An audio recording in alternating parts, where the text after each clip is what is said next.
मंजिलों को छीन ले, आशाएं ले दिल की, इस सवाल उम्मीदें को अगर हंसे देखें तो क्या दिल करेंगे, की, डिफरेंस ऑफ CI अब और SI on a मुश्किल। certain sum of money is 272 rupees at the rate of 9:1/11% interest for 3 years.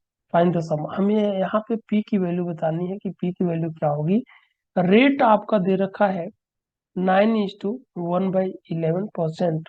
इसको फ्रैक्शन में आप चेंज करोगे तो 1/11 हो जाएगा। क्लियर है। और यहाँ पे D3 की वैल्यू कितना दे रखा है, 272 रुपीज।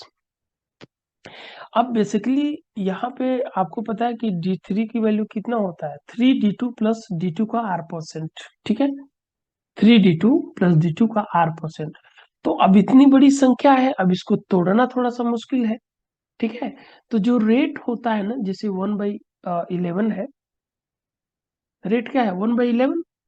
ठीक है, तो ये हो जाएगा आपका 3 × 11 + 1, ये आपका D3 की वैल्यू हो जाएगी, D3 की वैल्यू। ठीक है, तो कितना हो रहा है, 34 हो रहा है। इस 34 यूनिट की वैल्यू 272 दे रखा है, तो 1 यूनिट की वैल्यू कितना हो जाएगा, 8 चौक 32, 8 या 24 3 27, 8 आ जाएगा। ठीक है, 1 यूनिट की वैल्यू 8। तो यहाँ पे यही D2 है, ये क्या है आपका D2 है, और टोटल क्या हो गया आपका D3 हो गया।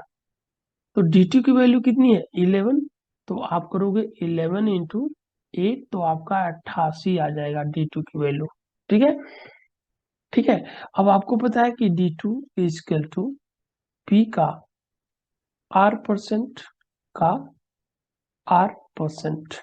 ठीक है, अब यहाँ पे आपका 88 हो गया, और P बताना है, R% मतलब 1/11 × 1/11। अब यहाँ से P की वैल्यू आप देखो तो 88 × 11 × 11।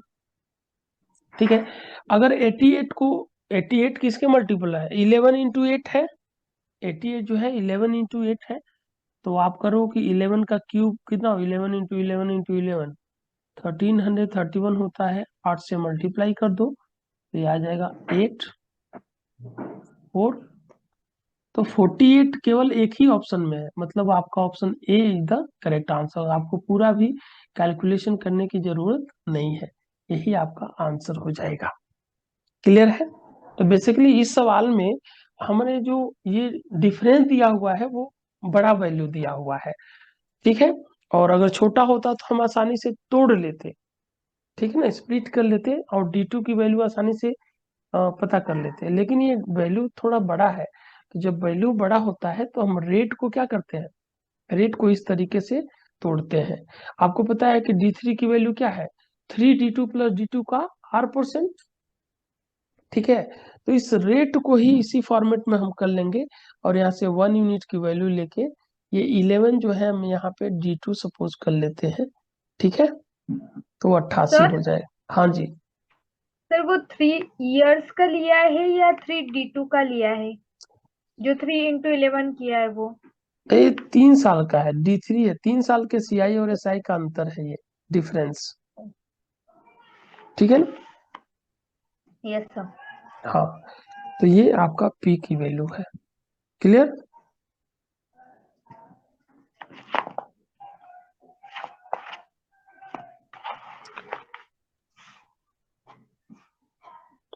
आगे बढ़े, हाँ सर। चलिए।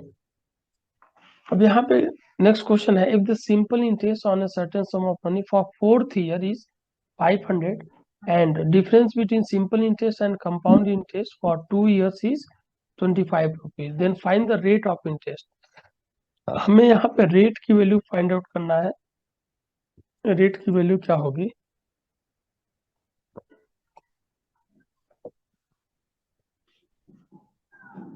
और 4th ईयर का आपका SI दे रखा है, सिंपल इंटरेस्ट दे रखा है कितना, 500।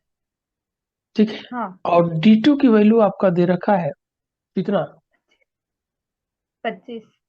25 दे रखा है। ठीक है, D2 क्या है? 2 साल के CI और SI का अंतर होता है ना? और आप देख पा रहे होंगे कि फोर्थ ईयर का सिंपल इंटरेस्ट अगर 500 है तो पहले साल का सिंपल इंटरेस्ट कितना होगा? 500। हाँ, तो पहले साल भी 500 सिंपल इंटरेस्ट और दूसरे साल भी सिंपल इंटरेस्ट 500, लेकिन ये D2 की वैल्यू दे रखा है 25। तो D2 कहाँ से आता है? आपको पता है कि पहले साल के ब्याज पे हमें ब्याज देना होता है, ठीक है? तो आपका यहाँ पे हो जाएगा 25/500 और इसी को 100 से मल्टीप्लाई कर देंगे तो आपका आंसर आ जाएगा। 25 से इसको करोगे तो 20 टाइम्स में जाएगा और 20 से ये 5 टाइम्स में जाएगा, तो आपका रेट कितना आ गया? रेट की वैल्यू आपकी 5% आ गई। Clear? Okay, now the next question. Next question क्या है?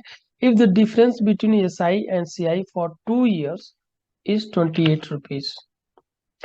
दो मतलब D2 की वैल्यू कितना दे रखा है आपको? 28 रुपये दे रखा है। And third year is, if the difference between CI and SI for 2 years is इतना and the third year is इतना। क्लियर है? तो डी थर्ड दे रखा है, ठीक है? डी थर्ड जो है मतलब तीसरे साल के CI और SI का अंतर है। 3 साल के CI और SI का अंतर नहीं है, तीसरे साल के CI और SI का अंतर है। आपको पता है कि तीसरे साल के CI और SI का अंतर क्या होता है? 2D2 प्लस D2 का R% होता है, ठीक है? तो यहाँ पे डी थर्ड 63 दे रखा है और D2 की वैल्यू आपका दे रखा है, तो 2 × 28 इंटू, नहीं नहीं ये प्लस होगा, यहाँ पे आपका प्लस होगा इंटू 28 प्लस 28 का R%, तो R/100 हो जाएगा, ठीक है? अब इसको मल्टीप्लाई करोगे तो 56 होगा, 56 को इधर लेके जाओगे तो आपका माइनस हो जाएगा, तो कितना बचेगा? 7। 7 इजकल टू हो जाएगा 28 इंटू R/100 हो जाएगा। इसको आप कैलकुलेट आसानी से कर सकते हो। 7 से कितनी बार में जाएगा? 7 से आपका ये जाएगा 4 टाइम्स में, और इस फोर से आप इसको 25 टाइम्स में कट कर सकते हो, तो आर की वैल्यू कितनी आ जाएगी? 25% हो जाएगा। और यही इस क्वेश्चन का क्या है? करेक्ट आंसर है। So option C will be the right answer. Clear है? Okay, now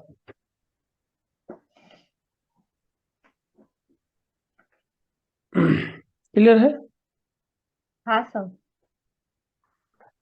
If the CI on a certain sum for second year is 560 at the rate of 14:2/3%, then find the compound interest for 1.5 years at the same rate of interest। तो आप इस question का answer बताओ। Second year. मैंने बोला कि जैसे rate of interest कितना है? 1/7 है, तो जिस हिसाब से प्रिंसिपल क्या, अगर प्रिंसिपल 7 है तो एक साल में 8 हो जाएगा, ठीक है? तो जिस हिसाब से प्रिंसिपल चेंज हो रहा है, ठीक है, उसी हिसाब से इंटरेस्ट भी चेंज होगा। तो इंटरेस्ट भी क्या हो जाएगा? 7 से 8 हो जाएगा एक साल में। अब ये क्या है? 7 यूनिट पहले साल का इंटरेस्ट है और ये 8 यूनिट दूसरे साल का इंटरेस्ट है। क्लियर है?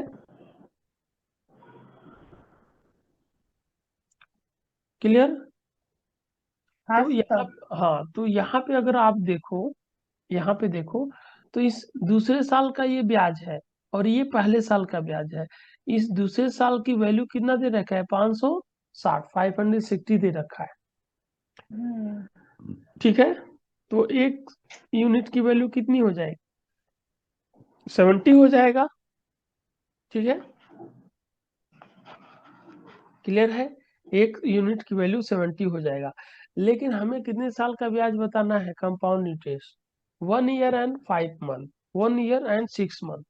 1.5 साल का बताना है, 1 साल 6 महीने का। तो ये जो आपको 8 दिख रहा है ये पूरे 12 महीने का ब्याज है, लेकिन हमें 6 महीने का ही बताना है, तो 4 हो जाएगा, आधा हो जाएगा उसके, होगा। और पहले साल का ब्याज कितना है, 7 है, तो दोनों को अगर ऐड करोगे तो कितनी हो जाएगी आपका, 11 हो जाएगा।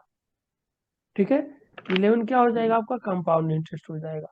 लेकिन आप देख पा रहे होगे कि यहाँ पे 1 यूनिट की वैल्यू कितनी है, 70 है, तो 11 यूनिट की वैल्यू क्या हो जाएगी, 70 से मल्टीप्लाई कर लो, तो 770 रुपीज हो जाएगा, जो कि ऑप्शन सी है। और ऑप्शन सी ही इस क्वेश्चन का क्या है, करेक्ट आंसर है। क्लियर, सबको क्लियर है? हाँ सर।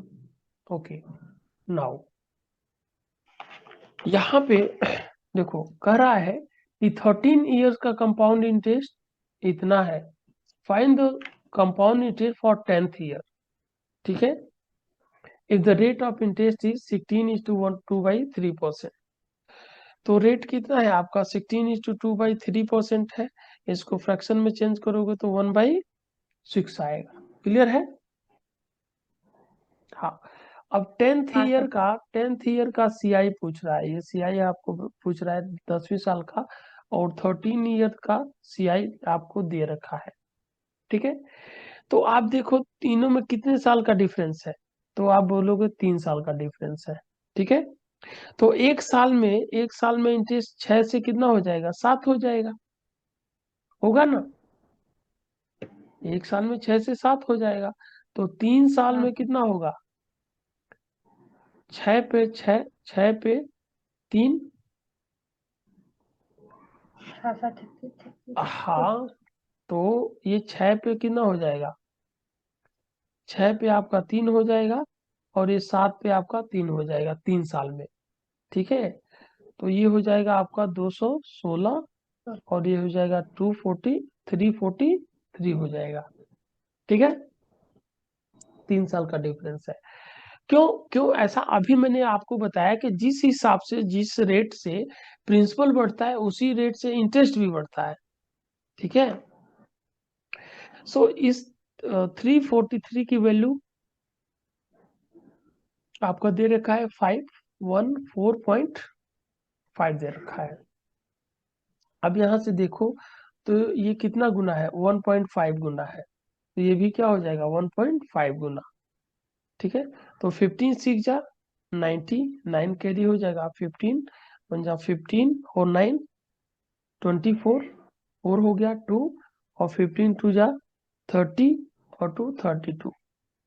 लेकिन यहाँ पे एक अंक के बाद दशमलव है, तो 0 हट जाएगा, आपका आंसर कितना होगा 234। So option D will be the right answer. अच्छा। डन। हाँ sir. Okay, now the next question. The compound interest on a certain sum in the second year is 320 and in the fourth year is 2000. Find the CI for third year. तीसरे साल का ब्याज आपको बताना है कितना होगा, जस्ट टाइट आउट।